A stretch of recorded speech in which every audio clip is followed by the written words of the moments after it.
So welcome everyone to another episode of the ExplorOz podcast. Today we're going to cover some of the frequently asked questions that we get asked about what device is best to purchase and use for running the ExplorOz Traveller app and the offline EOTopo Maps. So we've got quite a lot to cover today, and we're going to just start with the basics, and we're going to look at device options, what's out there, phones, tablets and the like. We're also going to explain some of the basics for those of you that aren't familiar with how to go about using an app store and the basics of how the app store works in regards to paid apps and how the updates work. We're also going to discuss how do you keep a device charged when you're traveling, because these are some of the questions that people often come to us, and usually they're just quite some simple technical basics, so we will speak these through to you today for those that aren't quite sure what to do. There's some practical tips that you'll pick up. We're also going to discuss some of the offline capability issues and GPS, because some people have asked questions, and it makes me realise that this stuff just doesn't come naturally to everybody if you haven't experienced it before. So these are the topics. We'll also look at screen sizes and how that might affect your device choice when it comes to buying. And we will eventually start talking about some new technology that's available with the head units, and those in particular that are CarPlay only head units. We're going to talk about the AI box adapters and how you can actually use these to install the ExplorOz Traveller on a CarPlay head unit. So make sure you listen all the way through to the end of this, because that'll be coming up towards the end. Also towards the end, we're going to be talking about the membership only feature that we have available, which enables you to run the web app. So listen in, there's quite a bit to do, and we'll get started. So as I promised, the first thing we're going to start looking at is your various device options. So the ExplorOz Traveller app was built way back in 2016, that's 7 years ago now, but to be compatible across the three major platforms. So that means all devices, whether they're Windows, obviously on the latest Windows 10 and 11, not pre Windows 10. Also your Android devices, both phones and tablets, and also compatible on Apple devices, being the iOS platform, so that's your phones and iPads. When it comes to Apple Mac desktop computers, obviously they don't have built-in GPS and aren't practical to take with you in the car, but there are obviously MacBook users out there, so we'll touch on some of those capabilities. There's a few little things to think about when we talk about that. First and foremost, whilst I've said that the app platforms are all covered, the first way to get our app is that you need to go to the App Store. So you need to actually have the device, and you'll be using the app icon to go to the App Store that's already built into your device, and that's where you go and download the app. So let's just rewind a bit and go back to actually your device selection. Because the first question that pops up is, what device is best? Do we actually recommend one platform over the other? Do we recommend Apple? Do we recommend Android? What about Windows? So look, together David and I might tackle this subject because technology is changing all the time. What we say today may not apply if you're listening to this podcast in 6 months' time. It might be outdated tomorrow. So let's just confirm that today is November 2023. And at this time, the latest model Samsung tablets that are out is I checked it today, the S9 is the latest model of the Android tablets. And like all, what have we got in the background? The crows don't like the Android tablet. They're giving it a serve. Anyway, continuing on. I do know from past podcasts you're actually going to hear those crows. Hear the crows. We're quite conscious about background sounds. And look, while we're talking about that, our background for today, we are sitting on what's called Whitford's Nodes, which is not far from where we are in the suburb of Hillary's, and we're overlooking the Indian Ocean just there at Whitford's Beach. And it's one of those stinking hot days. We had 40 something yesterday, it's 36 or 37 today, and dedicated as we are, we're out here doing a podcast, but We've got a we've slight got a slight breeze, which is kind of nice. Yeah. So anyway, back to devices and crows. Android tablets, yeah. So Android tablets, yes, go on. So look, like anybody, I'm sure the first thing you do is you jump onto the internet and go, I want to buy an Android tablet, let's have a look what's out there. Or you've taken yourself off to JB Hi-Fi, or you've gone to Officeworks. If you were buying new, those are the two stores that we would recommend that you go and have a look at. One, you can hold them and have a look and try to do some comparisons.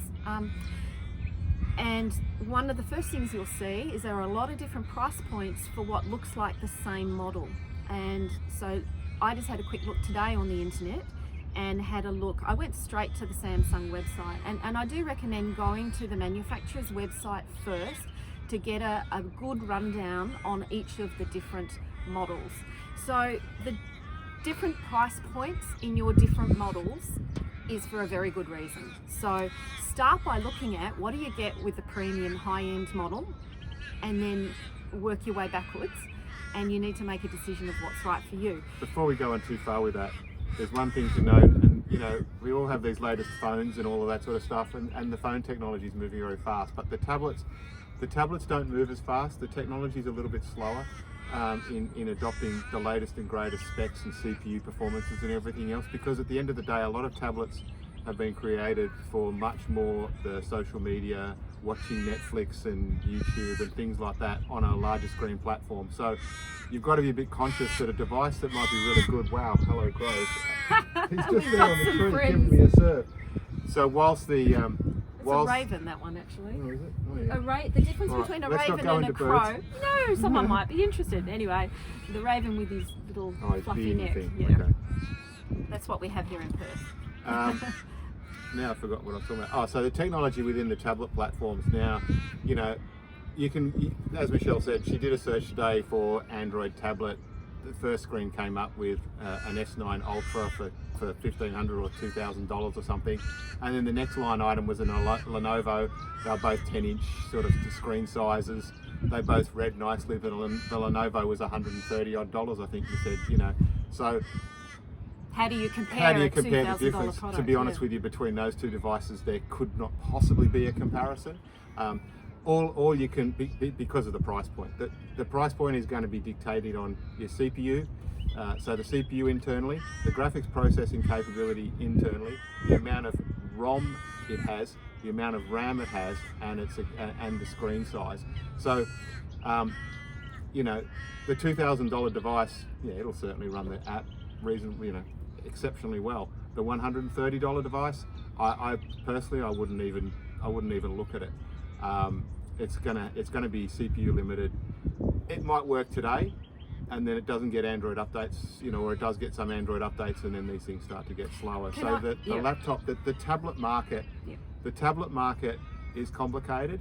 And recently, what I've been basically telling people that have been asking me, what Android tablet should I buy, is I say, look at the comparable model from Apple.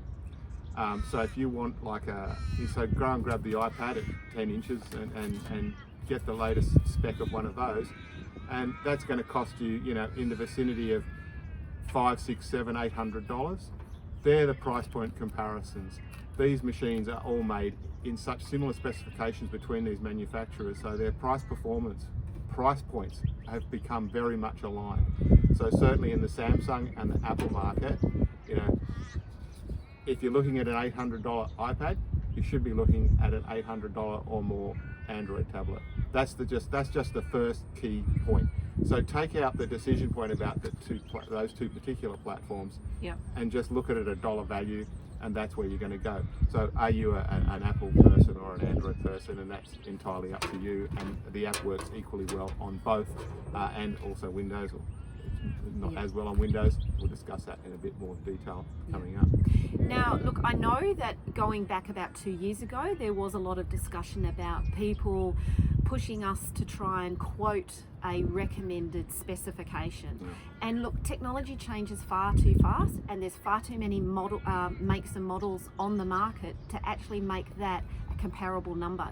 We can't tell you, you need a device with 4 gigabytes of RAM or 8 gigabytes of RAM, whatever, because it's not apples for apples. So you'll notice we do not give that statement, and it's because it's an impossible statement that's comparable across devices. So it's not relevant.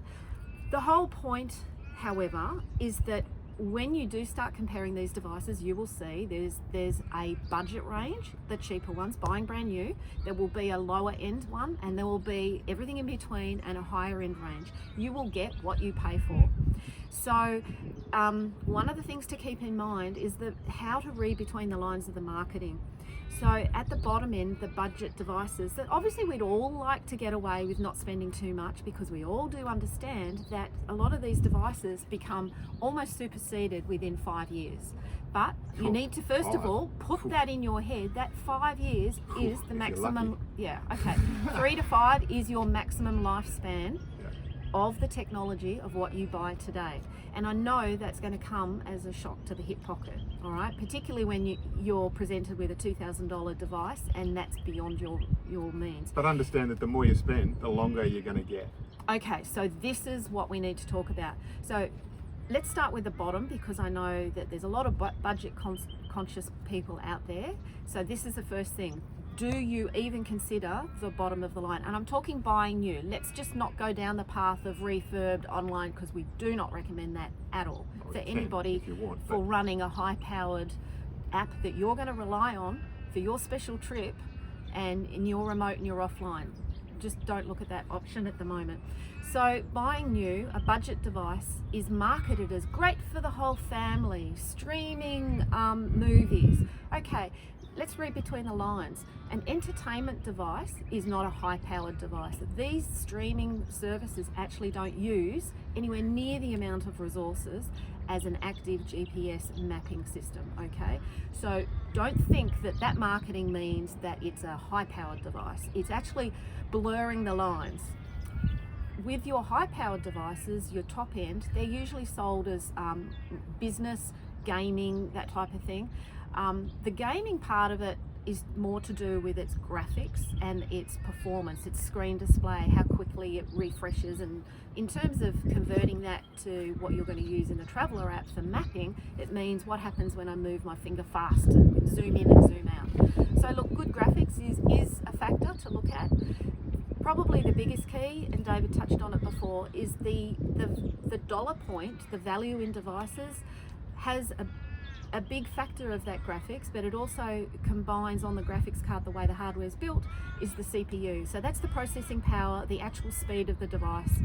It's to do with how well does it multitask. Now, David's probably best to pick up here on the discussion about the technicals of what does the app need in terms of how it is doing things. It's built to use location data because you're moving. And in it, it's not just showing your location on the map, but in the background, there's a lot of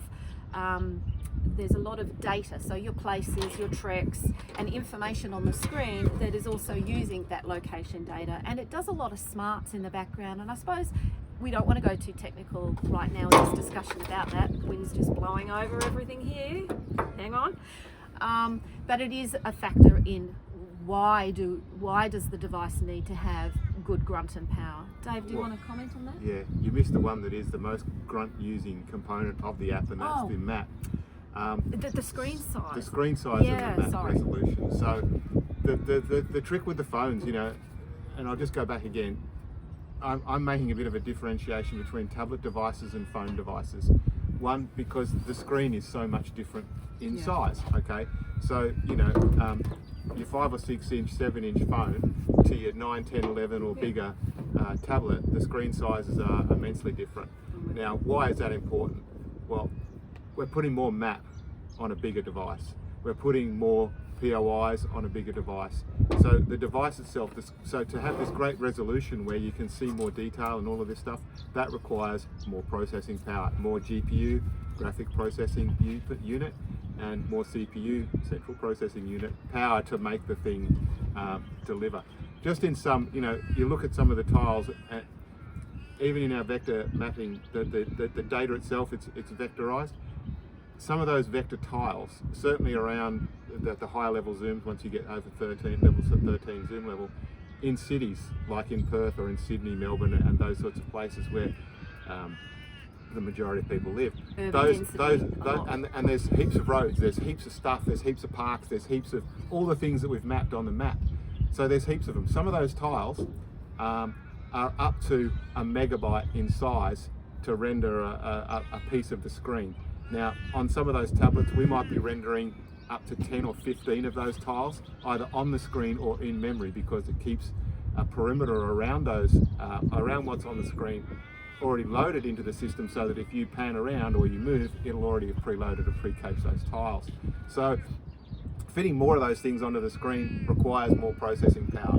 Now, a comparison between even the CPU in phone X, if it had exactly the same processing power and bits and pieces in tablet Y will probably be slower because of the graphics processing requirement to fulfill the screen. So we need CPU and storage. So we need to get the data off the internal storage. We need to pass it through, render it as a graphics. We need to get it through the CPU to the GPU. The GPU's got to render it. It's bigger on the bigger screen, so you certainly need more power. Obviously, more places, more other bits and pieces is going to be incidental, but it is more power.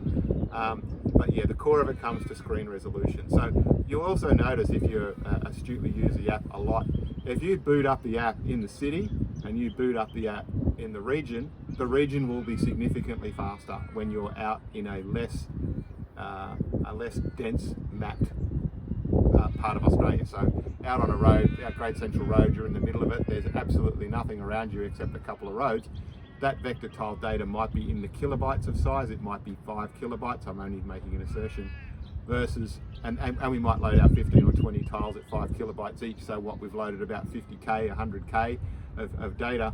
We come into the city and load the same thing and we might be loading 20 meg, 10 meg, 5 meg, so that when you boot the app up in the region, you'll see it faster. So this all relies on the processing power of the product. So, you know, the tablets, whilst they're fantastic for screen resolution, the manufacturers are a few steps behind in the processing power that they're delivering for you in the same level of thing that you're going to get with your phone.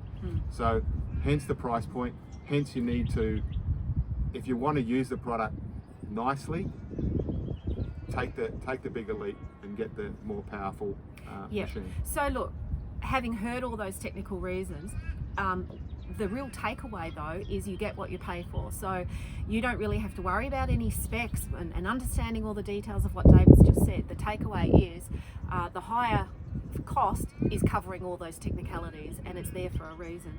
And look, this is the next part of the complication. Is okay, most people are saying I want a bigger screen size because when I'm traveling I want to be able to view that. But then there's also a compromise between what's available on the market to buy, and I had a look today and guess what size some of these tablets are in Android? 12 inch now. Last year the problem was 10 inch. When tablets first started they were more 7 and 8 inch, and then as you would have noticed you can't buy an 8 inch tablet anymore. But good news is I just had a quick look again, comparing Apple and Android brand new specs today on the internet. The iPad mini I still reckon is a very good option for people, but only if you're buying the latest model, again for the reasons David's just said about the CPU. The iPad mini older models were quite an underpowered device. The iPad mini 6 has caught up. But what's good about the iPad mini 6 is its screen size is the perfect compromise. It's an 8 inch, okay? So if you cannot find an Android 8 inch in a high powered new device. They just don't exist, and I think if you find one now it'll be so old that it doesn't even run Android 7 anymore. It's like it's out of the question. So if the smallest size compromise of tablet that you're after is 8 inch, I'd steer you down to the iPad mini 6, okay? Now, the other iPads out at the moment, just so that you know, the latest is the 10th generation of iPad. If you're looking at buying iPad, there are different models. The Pro is the top of the line, then you've got the Air. But the Pro is much bigger. It's like a computer. It's like 12 or 13 inch. Well, this is also the issue when you're looking at your Android. You've got your 12 inch and the S9 FE comes in every size from 10.9 up to 12.4 inch for the same S9. However, then it's got these letters after it. So S9 FE Plus is 12.4 inch. S9 FE is 10.9. Is the FE as problematic as it used to be? Well, they now have an Ultra. An Ultra. Yeah. So look, the FE, we've been a bit concerned about the FE of any device. Keep in mind that stands for Fan Edition, and in doing that, it's a cheaper version of the Ultra Edition. So the Ultras are the top of the line, and you'll see that in the price point. They have FE and SE. They've got also Fan Edition, Plus and all of Plus that. and Yeah, it's light. very They hard. also have light, and all of those differentiations mean less. Yeah. Well, Less money yeah. and less performance. Yeah. So it's a difficult thing, Look, it's not to say it won't work. So let's just get this it might clear. work. All new devices and all last year's new devices and even ones 3 years ago, they are all going to run the Traveller app, okay? No problem. They've all got enough grunt to do it. However, how well do they do it? And is your the question. satisfaction with the product and Yes. your usage and and the security. longevity of the product. So let's just move on to that part. The longevity of the product is part of the price point. If you look very carefully, a lot of the web pages, both Apple and Android, are to blame for this. I had another look today. They actually won't tell you what version of the operating system is installed on that brand new device. I went into the specs and I cannot find what version, okay? So you've got to really delve and do some internet searching. Just do some Googling, put in the model and ask what does it come loaded with. Half the people at the store won't even know. If you actually go in, this is part of the problem. Some of this stuff is way easier to research online because the store people really don't.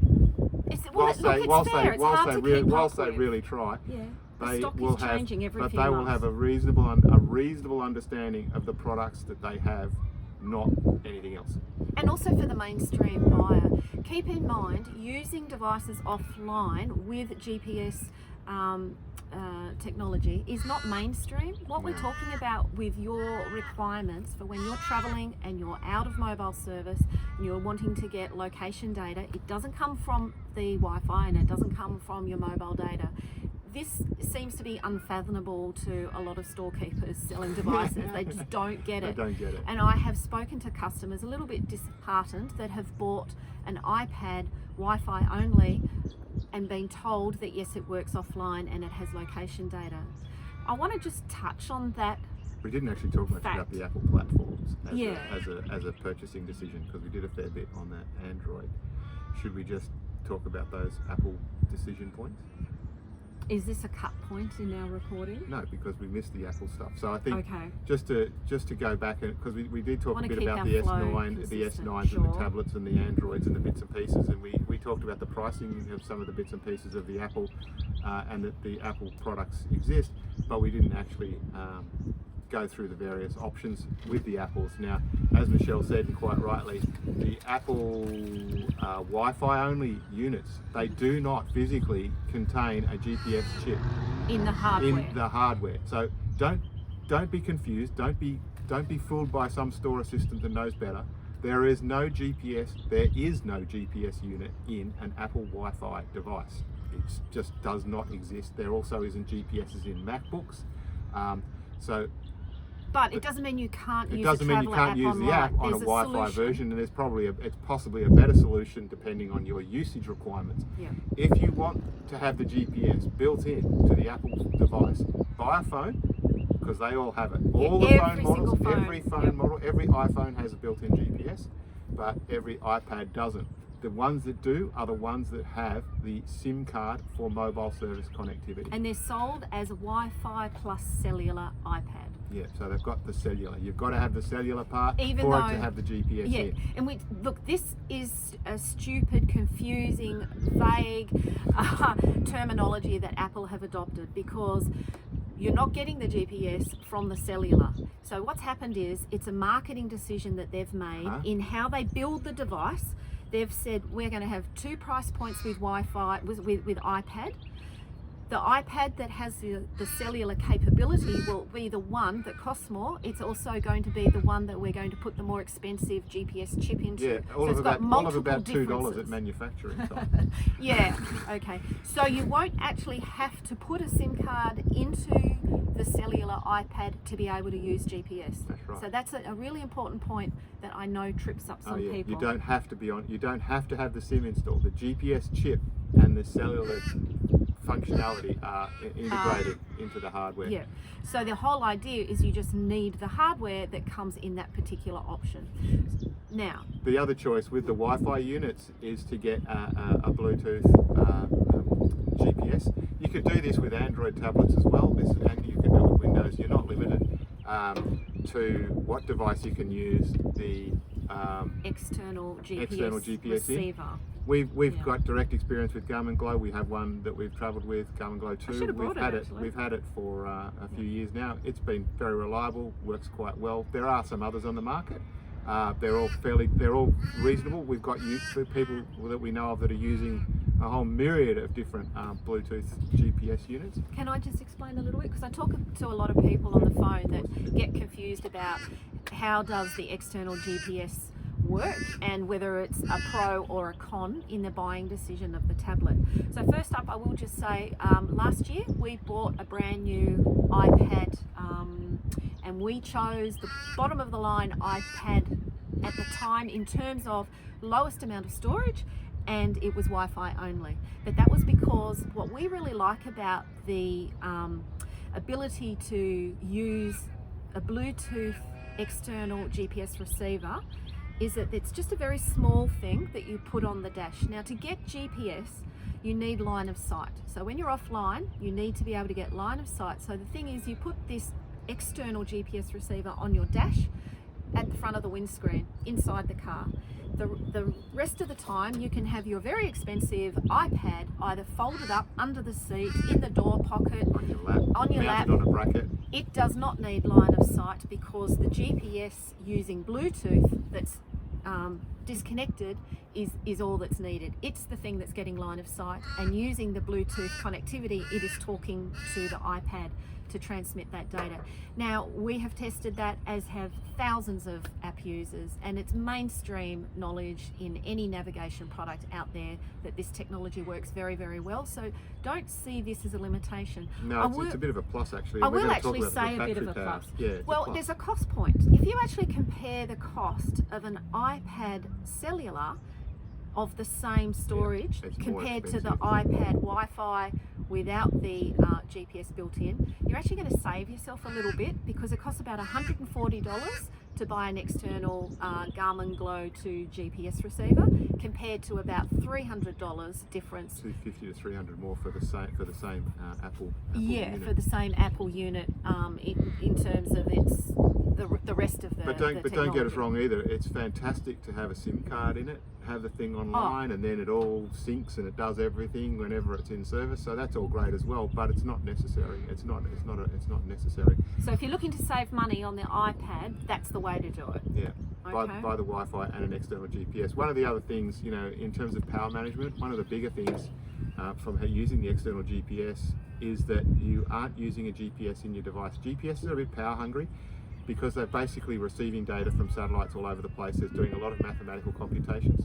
What a lot of people also don't realise is that GPS is one way. It's only being received. You aren't transmitting to the GPS. You're only receiving GPS data. So it does use the processing power to do the triangulation, the coordinations, fair bit of CPU involved. It's all done on the chip. But it runs hot. They get warm, and they use a fair bit of power. So when the GPS is on, enabled and running full time, you will consume power. So if you've got an external Bluetooth GPS unit that's away from your phone, your power requirements on your tablet or phone are much less. People then say, how convenient is it? You got to turn on the GPS, you got to turn on the thing. You don't actually. The way that we've plugged it in is if you plug in the Garmin Glow into a cigarette lighter adapter and you run the cable just up under the dash. In fact, for anyone that's seen any of our videos, I've got a dash mat, and so when we just a carpet mat thing over the dash, and when you put the Garmin Glow has a tendency to get hot, like everything. It's black. It's a great colour. It's a stupid design colour from my point of view. To have a black GPS unit that's going to sit in the sun because they do overheat. And Goodbye, crow. Yeah, the crows are flying away. So I actually put ours under the dash mat. Just jam it under the dash mat, run the cord down to the cigarette lighter adapter, and then what'll actually happen is, sure, I need to turn it off, but if I forget, it doesn't really matter. It can just sit there running all night. It will go flat. It does have its own batteries in it, so they are designed to be battery work alone. You can take it, you can throw it in your backpack if you're going for a hike with your iPad, so you're not limited to just leaving it in the car. It does work on battery power, but in the car, every time you get in, if it's turned off because of battery management or power saving, or it's run out of battery, or you've manually turned it off, when you get in the car the next day and you put your iPad in there and you turn the car on, the GPS will immediately come on when the power is applied through the cigarette lighter adapter. So you don't have to think about turning this thing on and off all the time. It can just sit there and do that job for you.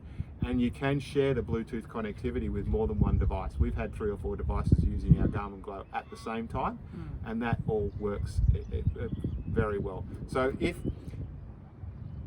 if price point is a thing and you don't need the cellular part of your tablets and stuff, then yeah, get the Wi-Fi only iPads. Most of the Samsungs and stuff, are those tablets, are they all connected? Yeah, they all seem to have built-in GPS. They have SIM? No, not all. No, okay.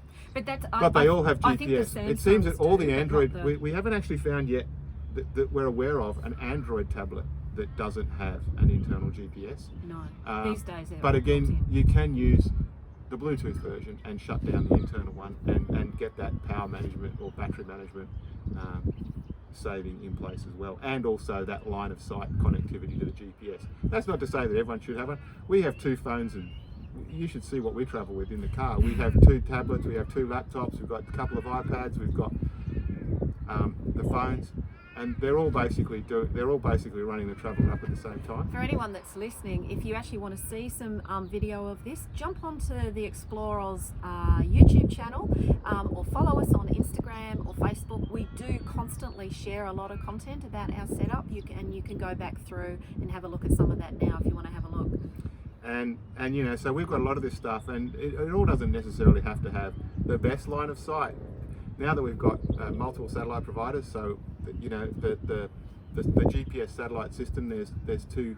There's the American and the Russian satellite systems that we're using. Yeah, GLONASS and GPS. So there's 2 of them that we're using, and you know, it's not uncommon now to be picking up 20, 30 satellites in view at any one time, whereas you know, years ago that was unfathomable, and we would be waiting 2 or 3 minutes for the things to acquire to find how many satellites were there.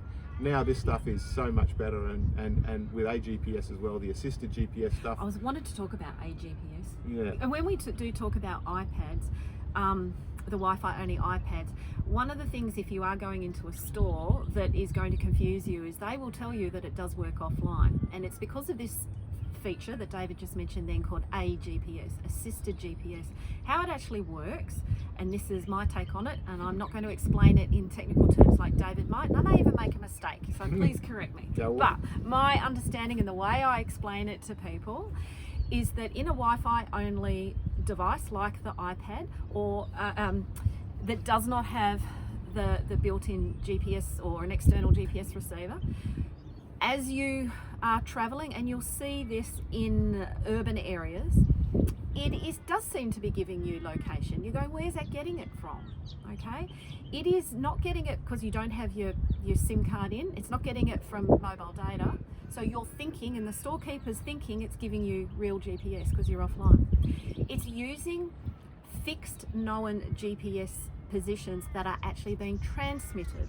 They're public nodes, so shopping centres, some towers, some buildings, mine sites and places like that are actually transmitting their known fixed GPS location. And what happens through the Wi-Fi though. Yeah, okay. That's all through Wi-Fi. So the AGPS system is able to roam and pick up this information. And in some cases, if you're in an urban area, it appears to be accurate enough. You've got it will actually you track move, you, and we've tested it once on you start our moving, iPads. it gets a bit sketchy. Yeah, the further you get away from these actual fixed nodes and it's looking for the next one, it starts to jump, and you'll see it. There's quite a delay in the position data it's picking up while it's moving away from the last fixed one, trying to find the next one.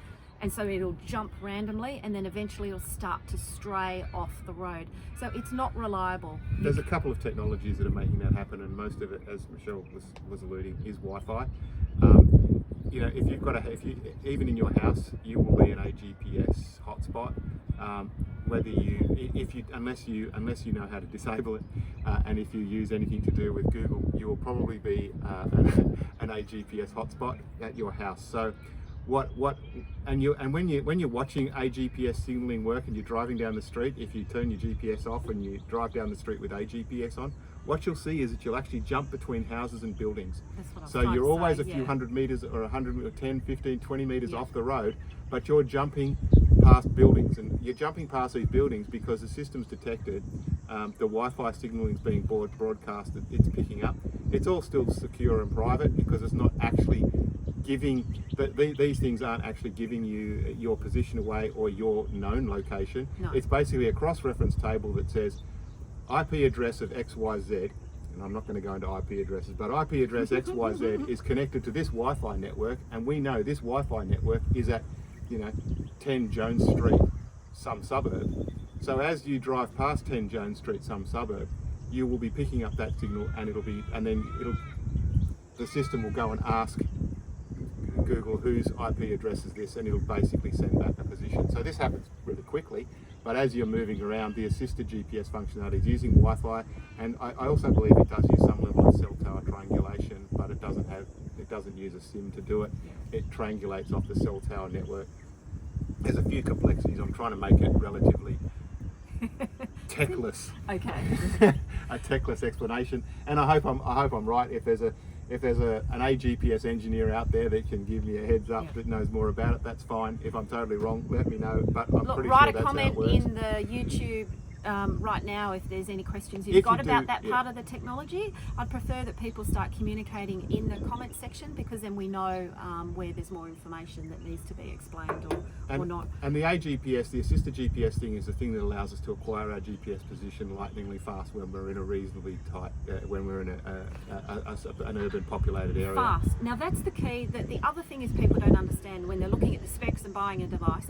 Your device is programmed, whether it's a phone or a tablet, an iPad, to give you, or give the program you're using, the fastest possible way of getting a bit of location data to show you where you are on the map. Okay, so that functionality is built into the device, and it will use all of those systems randomly, and it makes the decision, not random, okay, it makes the decision as to which system, AGPS, offline GPS, or mobile data is giving the quickest display of that location data. And sometimes it can get it wrong, and without going on a tangent too much, some of that technology is really complicated for the software development that David's written into the ExplorOz Traveller app, because when you have been offline for some period of time and you are moving back into an urban area where it's starting to pick up AGPS and you've got your Wi-Fi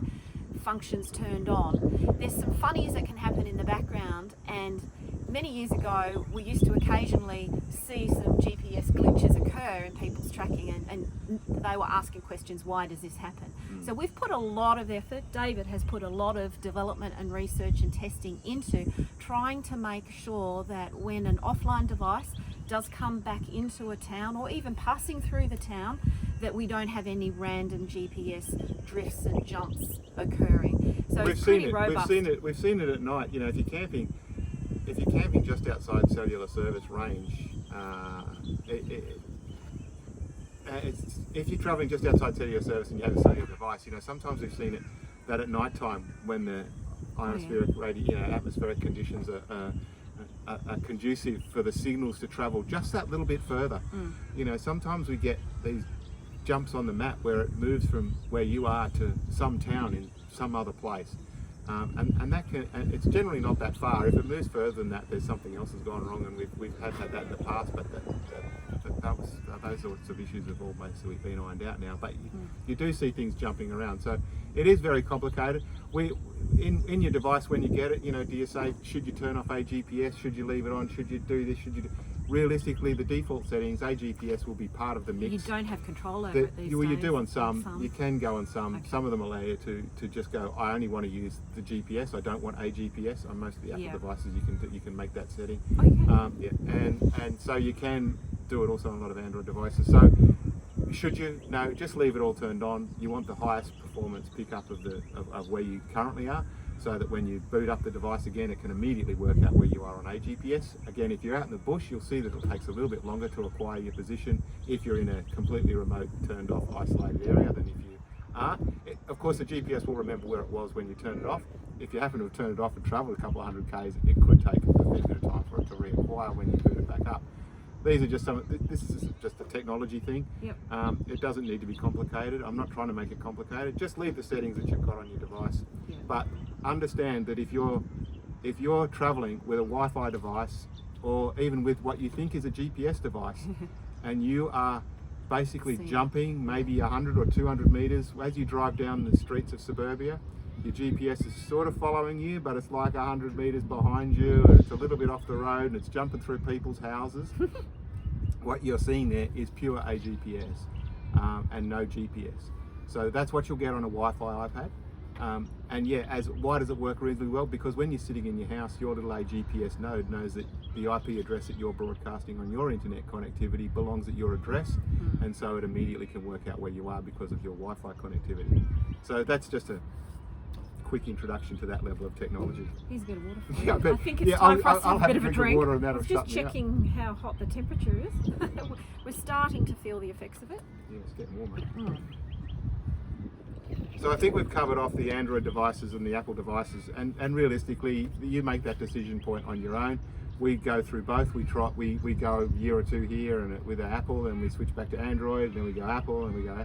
At the end of the day, it becomes a UI. The other devices that you might want to use on the other apps that you might want to use on that device become part of the equation. Obviously, if you're putting it in your car, or you want to get a tablet with a special mount, or you're going to do an Android head unit in your car, those decision points, determine what to look for on the specs of the device. But the reason why we chose to stay with the standard platforms and these devices for our app is that you don't want to have to carry another device. And we carry such high-powered computerized things with our phones. It makes perfect sense that we should use that. And why force you to have a dedicated piece of hardware to do this job? Yeah.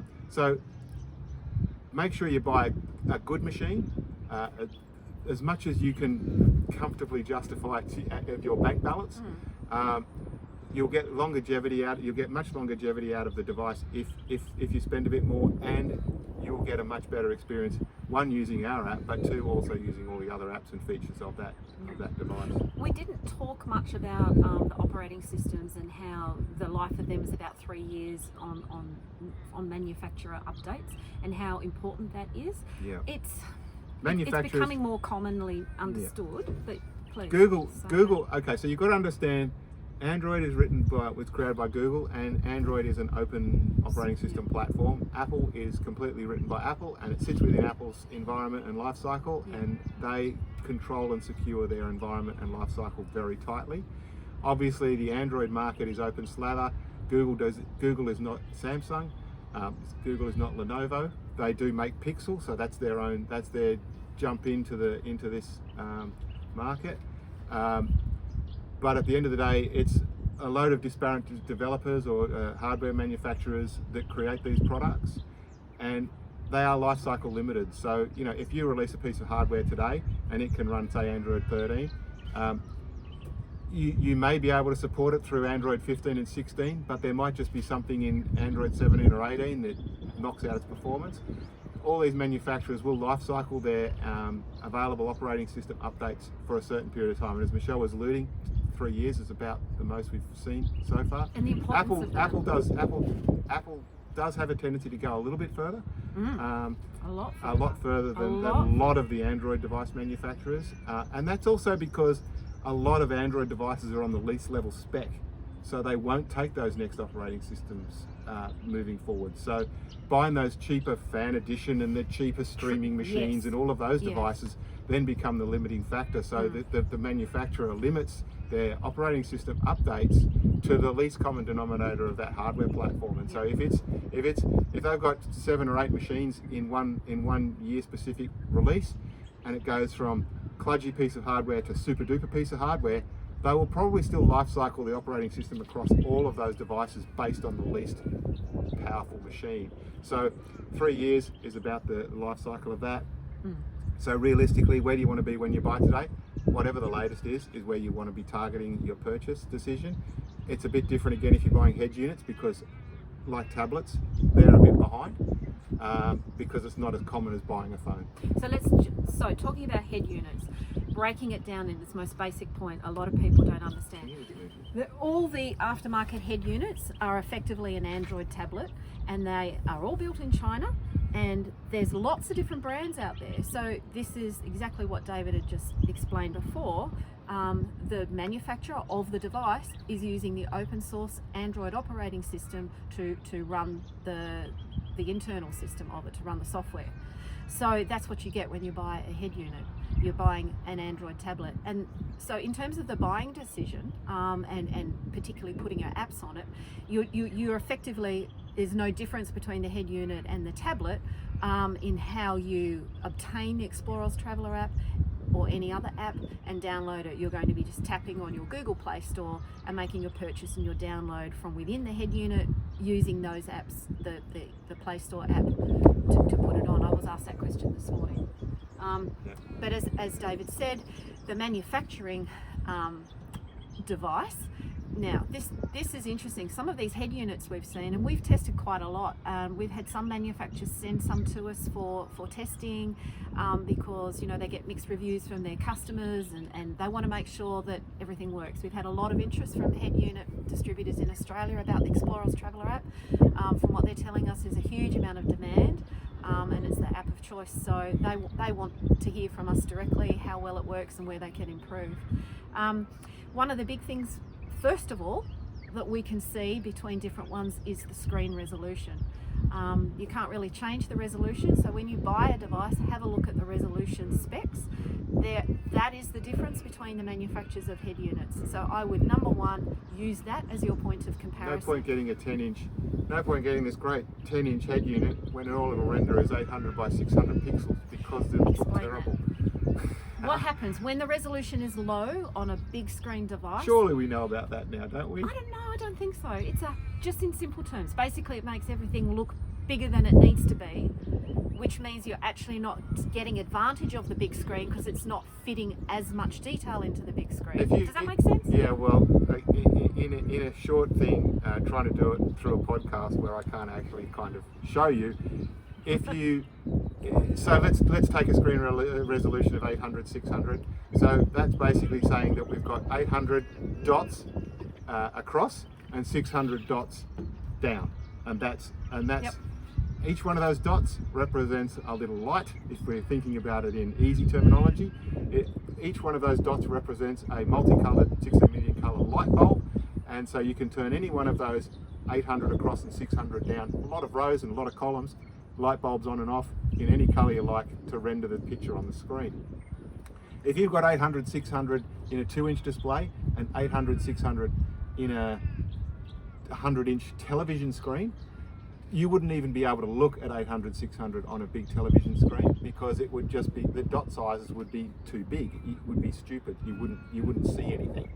It'd be pixelated. It'd be very pixelated. Blurry. So 800, 600 is low resolution. 800, 600 is low resolution. These days, our iPhones and stuff are around about 3600 by 2700 or 2800. Yeah. And then they've got this thing called the iPad resolution. Oh yeah, 2304 by 1440. Oh, and 1752 by 2600. Yeah, landscape. So they're big. So they're reasonable. So if you think about, there's 2,304 lines across and there's 1,440 rows.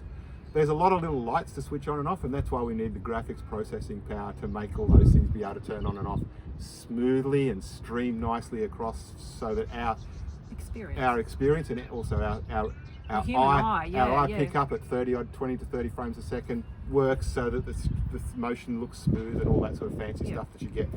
This is all the difference with the fancy TV versus the cheap TV. It's all the same. It's scan lines and it's the speed to display, and the graphic processing is the speed to render on the screen. So, you know, you want to make sure you've got the best resolution. So if you go and get, there are some head units, unfortunately, I know that have pretty poor screen resolution. Whilst everything runs right, the app looks right, the buttons are big, the map's too big, the layout doesn't look 100% because the resolution for the screen size isn't right.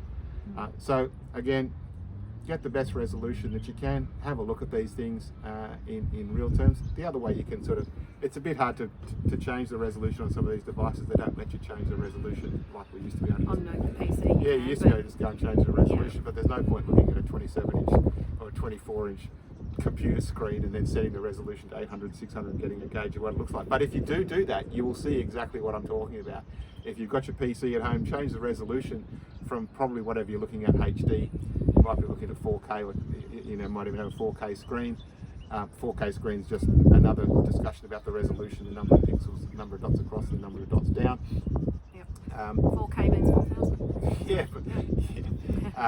so there's, you know, if you change your computer down and render it at 800, 600 or anything less than the optimum resolution, you'll start to see it pixelating, and that's what this is all about. So you want to get as best resolution you can. You know, it's impossible for me to say because it depends on the size of the screen. But you know, as I say, you know, your phones and stuff, the phones are greater than these 2,300. These have got retina displays. So a retina display, there's 1 and 2 times retina, and 1 and 2 times retina or 3 times retina. That's basically taking the resolution, the native resolution of the display panel, and multiplying it by 1 time, 2, you know, 2 times, 3 times, or 4 times 2 retina. What was even the terminology of it? Retina. So if you're 2 times retina, you're basically you're doubling the resolution of that screen. So these resolutions and these screens, they're so high now, and they're really high because our camera processing power on these phones is so high. So most of our phones are made for cameras, or our cameras are made for phones. I really haven't worked out the two of those. The resolution on the screens are so impressive these days, but they're so impressive on the small format device, on the phone. So in your Android tablets, and again the Android head unit, and the other thing to remember is that if you want a head unit in your car, whether it's the one that's already in your car or whether it's one you're going to buy for your car, it will be Android. There is no such thing as an Apple slated or Apple manufactured car head unit. They have a thing called CarPlay, but no head unit. They don't manufacture anything, and as I said earlier, Apple control their whole life cycle. So there's nothing coming. There's no plan. There's not going to be an Apple head unit. You will be buying Android, and you'll be buying Android even if you want to use it under CarPlay. And we'll discuss that when we get to that. Okay. Or do we want to discuss that? I'm wondering if we maybe should discuss that, because, however, we haven't discussed the third platform, Windows. And that's for a reason. So why don't we just touch on Windows? It only needs a few short things to be said, and Dave will explain why. Okay, Windows, only just recently, and in one of our last newsletters, we announced depreciation of support for Windows moving forward. We haven't actually announced. Oh yes, we did announce it last week. Did. I'm so sorry. If we didn't, we just did. I almost forgot. If we didn't, we just did. That's what I'm worried about. So the depreciation of support for Windows doesn't mean we're turning Windows off today. It doesn't mean we're turning Windows off tomorrow. I can't tell you the day that we're actually going to have to turn Windows off. But for the last 2 years, we've had very little operating system assistance with being able to move forward on the Windows platform, using the development technologies that we've written the app around. So there's a few things there's a few options we're looking at doing it in a slightly different way. But the current slated ExplorOz Traveller app for Windows is being depreciated. So it wasn't as widely used as these other devices. It does everything exactly the same as we all have. You can run it on your computer, but we also have a web version that you can use on your computer, and we'll discuss that as well. So 2 things here. But Windows, the major reason that we've had to put down the support is lack of ongoing. Microsoft dropped the ball on some of the technologies that we had used. Microsoft dropped the ball. flashing lights. A number of people, a number of developers got upset about this. Yeah. They have got solutions around it, but they didn't fit with the technology model that myself and hundreds of thousands of other developers had used. So yeah, the support for that, as it stands in its current fashion, is disappearing. I do expect to be able to have an answer to that and still be able to run on Windows into the future, but we've got to move through this depreciation to move forward on a solution, because I think we're going to be forced into the depreciation. So what you're basically saying is we may not make future versions of the Traveller app through the Microsoft Store. Yeah, we may deliver it in a different way. Yeah. But it's going to take some time. I want people to also have a takeaway on this comment for those that are listening in that already own the Windows version. What does it mean for you? Oh, okay. Well, what it means for you is that you'll still be able to run the Traveller app that you have now, and you'll be able to run further Traveller apps until we either get to a point where we have to turn it off. We're already running into support issues.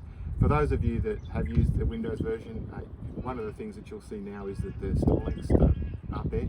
You have to buy the EOTopo map update through our website because of the store support depreciated from the way that I was able to access store support. So these things are slowly falling into the equation, and one day there'll be something that they'll turn off, or they'll depreciate something that I can't recover from. What we will be doing up until that time is we'll keep releasing them. We'll keep releasing app updates as long as we can on the Windows platform. It may be different. They may come out at a slightly later day or date than we may do the other ones. But we'll keep running it. We'll keep supporting it. We'll keep putting it out there until we can't.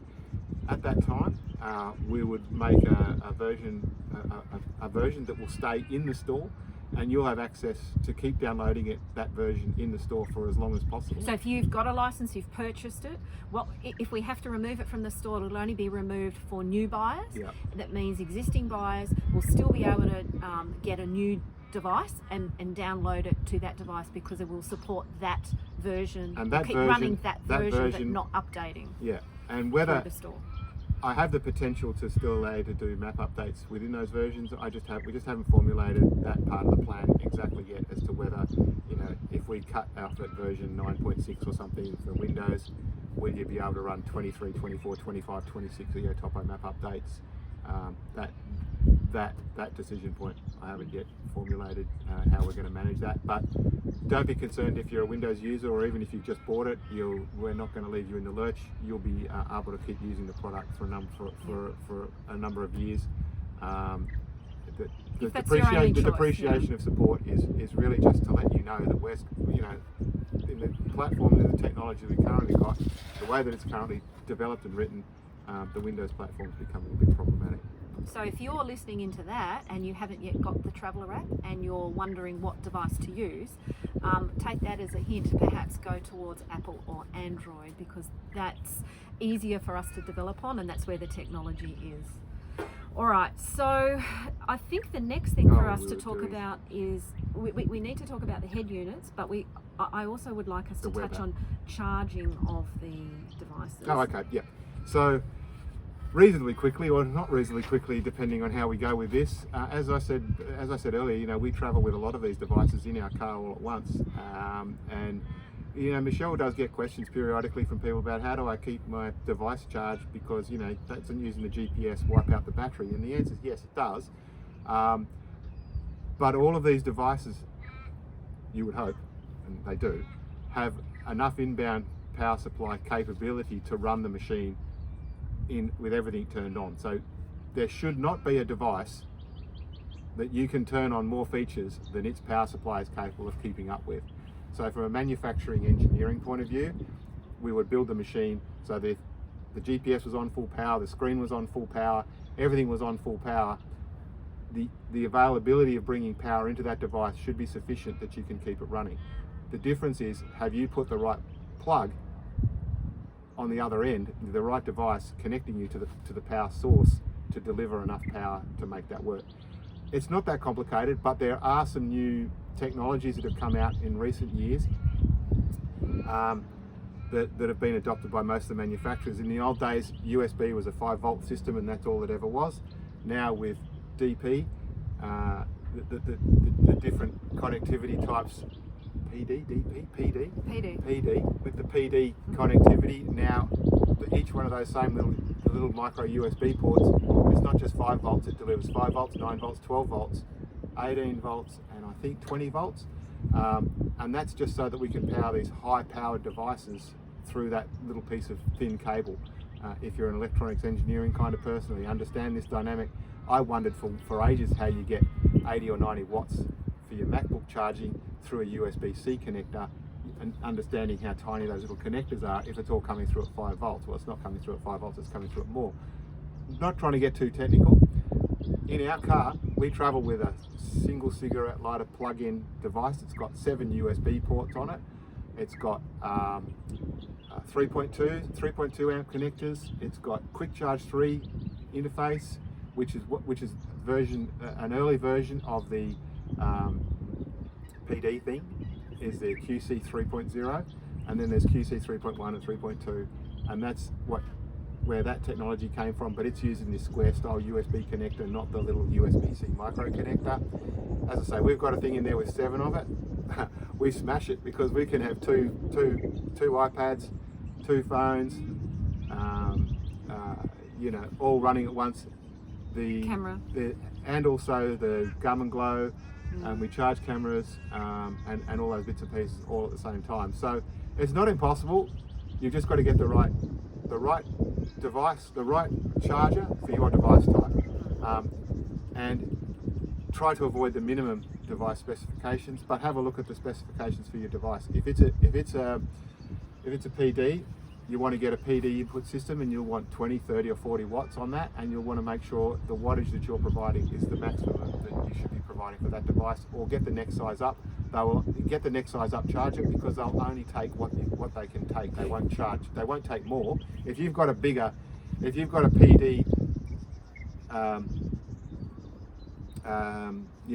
80 watt charger, you can plug your phone into it, but you're not going to blow up your phone, but you're not using the full power of that 80 watts. You might only be using 15 or 20 to charge your phone. So in that new technology, just get the next size up. In the older technology, minimum 3.2 amp charging on the connector where you plug your usage device on, and realistically you should be fine. And David, can you just help people know where do they buy such a charger from? Can they just get it from the local store? Yeah, just go to the local shop. Right, you don't have to buy it online? No. You can go anywhere. Obviously you can get stuff from Apple, you can get stuff from Samsung stores, you can get from JB Hi-Fi, Officeworks, all those places. But don't buy the $19 one, buy the $35 one. That's again, technology. You get what you pay for. Yep. Don't buy the cheapest one. Buy the most expensive one that your bank balance can afford, and then you should be covered. 3.2 amps on the standard USB old square style plug-in devices, and whatever device type you need for the newer fancy stuff with the PD stuff. Okay. Alright, so we've covered a lot there, but it's time to perhaps start talking about the head unit. We did a bit of head unit. CarPlay. The CarPlay, that's what I meant. So we also recently just released, we got a new CarPlay AI box came through from our mates at Offroad, and we're having a bit of a play with that. And I went to a Volkswagen Polo, one of my mates' cars, because I don't actually have a car that's got a wide CarPlay in it. It does need wide CarPlay, these things, but the 300 series Land Cruisers and all the new cars all seem to have this wide CarPlay systems in them. They also have Android Auto. So generally, if your head unit has Android Auto, it'll probably have CarPlay. They seem to come out with the two. And so the AI box is an Android computer. If you want to have a look, jump onto our YouTube channel. The video is there, or it's going to be there. Yes, it's going to be up by the time people hear this podcast. By the time you hear this, it should be published. Yeah. And in that, I've gone into the car and plugged in the box and show you how it works. Effectively, you're basically plugging in an Android operating system, little teeny weeny little computer, into your CarPlay head unit, and as soon as it's detected your CarPlay head unit thinks it's an iPhone, No. Yes, it thinks it's Oh, an iPhone. sorry. The CarPlay unit, when you plug it in, Yep. the AI box loads into your CarPlay system as an iPhone, and basically what it does then is the iPhone, that interface Yes. emulates an Android, the whole Android computer system under CarPlay. So you would then load the Android. You got the Play Store. So in the AI box, once you've plugged it in, you've booted a full Android environment. You've got access to the Play Store. You can download Spotify and you can download Netflix and all those streaming platforms. All that stuff that you can't run on your built-in head unit because they don't let you. You know, you can't run movies on a lot of those devices, and you can't. And fair enough. Fair enough. You shouldn't be distracted while you're driving. In the traffic, doing your makeup and watching watching Game of Thrones or something while you're sitting in the traffic driving to town. Well, you can do that with an Android Auto with one of these AI boxes, because you can. It does circumvent all of those controls. It doesn't break in. It's not dangerous. You haven't voided your warranty. You're not doing anything wrong. Instead of plugging in a phone, you're plugging in a different box that to your head unit looks like a phone, but on there you can run the Traveller app. See, that's what gets confusing, because you said it makes It it think emulates it's an an iPhone, iPhone, yeah. but the problem is we're not using iPhone apps, we're using Android apps. Correct. So that's why it gets a bit confusing. So Yeah. using an AI I shouldn't have even said Android, that. I know, that's why I stumbled and cut you off, because I go, huh, my head's going around that we're turning a CarPlay unit into an Android operating system so that we can install the Google Play Store so that we can access apps. So the issue is, if you're going to go down this path, this is how you can access the ExplorOz Traveller app, but you will always only have access to the Google Play Store buying an Android version of the Traveller app and So putting it, or any other You app. put it on the little box. And putting it So on. one of the other advantages of the little box, and it comes to me quite often. You go and hire a car, or you go travelling somewhere, Or a friend's car? or a friend's car. You're going out with a mate for a four-wheel drive trip somewhere, and he's got a spanking new 300 and he wants to show it off to you. You can jump into his car and plug in your AI box straight onto his head unit and run your version of the ExplorOz Traveller app in his car, and instill upon him how wonderful it is and that he should buy one as well. So He just wants to be your mate. well, my mate thought it was fantastic because Yeah. he just thought he could sit and watch Netflix while he was in the traffic. But you know, it's being able to just take this box with you. If you go and hire a car in a state, you can put it in, Well, it's and great then for you've got the international Traveller travellers app, or coming to international Australia, travellers for coming to example. Australia or whatever. And you know, it'd be great if all the hire companies had them, and that when you come over, you could have one. Again, you know, it's an Android version, so you know, we're talking CarPlay and in Android. If you're a CarPlay aficionado, you're probably used to using Apple products. It would be a licensing thing. You would need to get the Android, the ExplorOz Traveller app from the Android Play Store as well. But you know, it's a small price to pay. These AI boxes, they're in the $250 price point, 200 to 300. They're called an Android AI box, and they have it. They'll definitely tell you the version of Android that they're running. I think the one we played with was Android 12 the other day, and and it worked great, and it was easy, and it's a really good user interface. It emulates the CarPlay setups quite well. The difference is that it's Android apps and not Apple apps, and after all of that, you really can't tell much difference. And it does release the ability for anybody with a fancy new car where they don't want to do a head unit replacement to still be able to run the ExplorOz Traveller app at a much cheaper price point of putting the AI box there rather than pulling the whole head unit out. So you're comparing $250 for your hardware, and I've got some links to a couple of different brands that are available online at the moment from our research. If you want to have a look at those AI box options that we're recommending at the moment, open up the ExplorOz website, www.exploroz.com.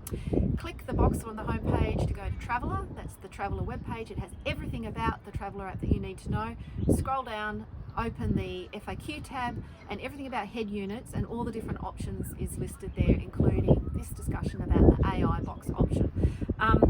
As David did allude to though in the beginning of this, we are thinking about putting a bit more development time into these AI boxes to help some of our customers enter that market. So stay tuned. We will be looking at that in the future, and we'll have more information coming soon. Yep. So the last probably thing that we should have a discussion about in terms of devices that can run the app would be the web app. And the web app is an online extension of the Traveller app. It basically runs in your standard web browser on your desktop computers or on your computers at home. It's basically functionally limited, so it doesn't have the tracking interfaces. It doesn't have first destination navigation. It doesn't, and that's complicated, but I have to say it that way. It's designed for trip planning. It's designed for trip planning. And it's designed for browsing. browsing. Yeah. And you can just run it on your web interface. It's exactly the same screen controls. It looks exactly the same. It syncs perfectly with all of your data.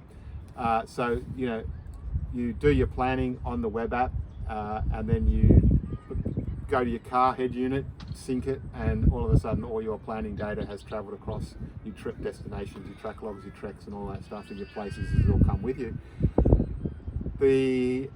As I say, the web app runs in a browser. It's currently the option to run the web app. You need to be an ExplorOz member to gain access to the web app. That's currently set on a one-time payment per year at $34 or $39.99 or 95, and I can't remember. 95, and you do that once a year, and you've got access to the web app. And so basically, you can do everything that you can do in the car except for the actual navigation parts within the app. So you all can the place plan work.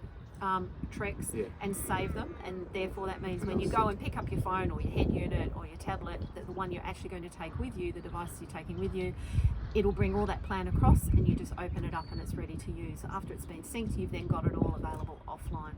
So it's just a tool to enable you to use a different device without having to buy another version of the app. So you can use a Windows PC, a Macintosh, an Apple Mac desktop, or a laptop, and without having to download and buy a different platform's version to use that, because maybe you've got PC at home and an iPad in the car or on Android. Instead of having to deal with all that licensing, you just do the ExplorOz membership, which has other benefits anyway. Now, And there are, with our recent release or recent update, only in the last 2 weeks or so of the web app, we did have a little technological problem. We were browser limited in the platforms that you were able to run the web app on.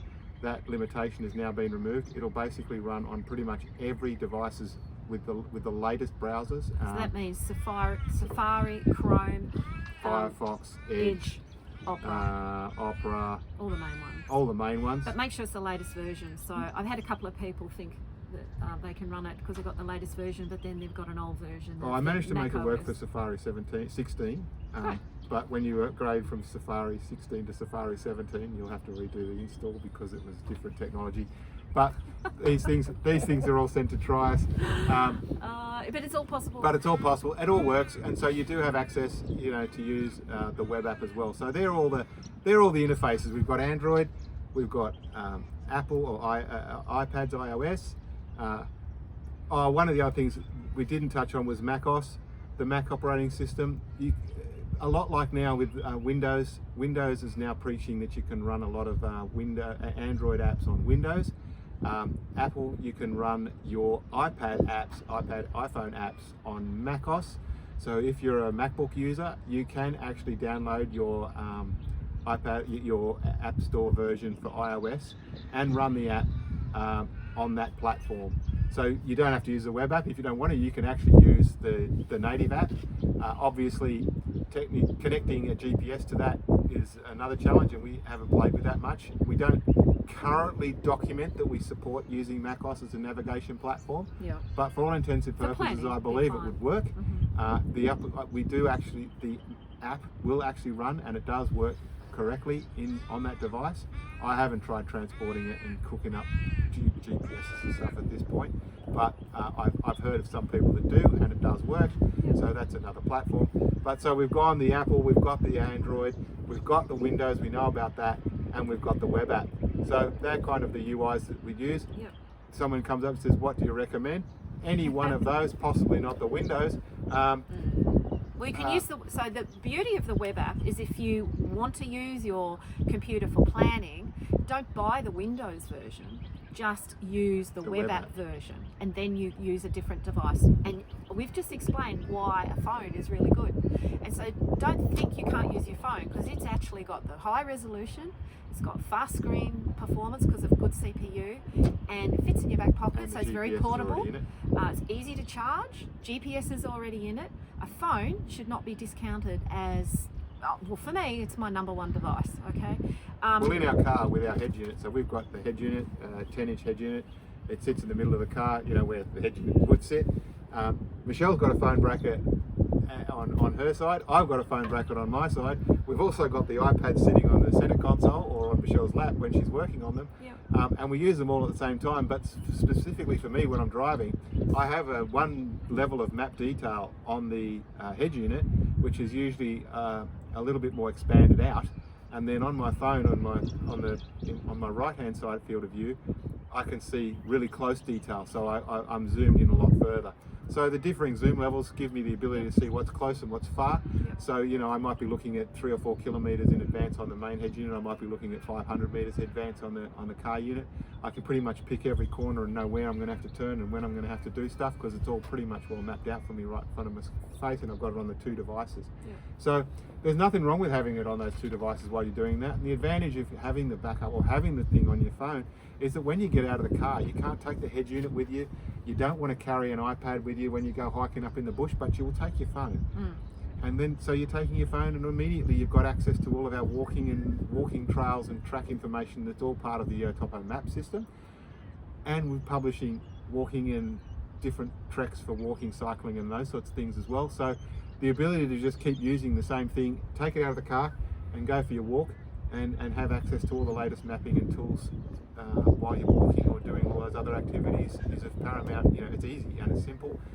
And the phones generally, all the new phones, and everyone's got to have the latest swankiest phone, has all the power that you could possibly, well, some people. If you're inheriting phones from your children, it may not be good enough. But you know, all the latest, certainly all the latest phones for the last few years have been more than capable of doing what we do. And don't be fooled. You know, the iPads and the bits and pieces that we're using, 8th generation. What are we up to now? I think we're up to 10. So we're using an 8th generation iPad for one of them. Well, that's Michelle's one there. I've got an Air 4 something or other.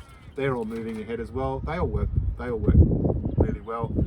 Apple or Android, personal preference. If you're used to one of those and you're happy with your phone and you're wanting to look at a tablet, obviously you can't go head unit if you're not in the Android environment, but everything else you pretty much can. So I know you said that we were going to talk about a lot of other things. No, I've just read through my list and we have covered everything. Awesome. So I hope that was really useful for you. And if you do have questions, well, look, we are more than happy to answer those questions, because we want people to really understand this, because this really does affect how much enjoyment and satisfaction you get from using the ExplorOz Traveller app. We have put so many features into the app, and it's well tested and well robust. We do test older versions of a lot of devices, and we do test new versions of a lot of devices, and we can give you with all assurance that, as we've just explained, that huge range of device choice is available to you. It's not difficult, and hopefully that's summarised most of that for you. But as I said, put some questions, if you've got them, into the YouTube comments, that because we're publishing this podcast both as audio on the Spotify and the Apple Podcast, but we're also actually filming this for those that are listening and don't realise that. We're filming it and putting it on YouTube just because it gives a bit more interactivity. And of course, we're always available on the normal communication channels through our website. All right, so thanks for watching. Make sure you subscribe, and we look forward to catching up with you when next we talk tech. Thanks. Talk tech. Okay, bye.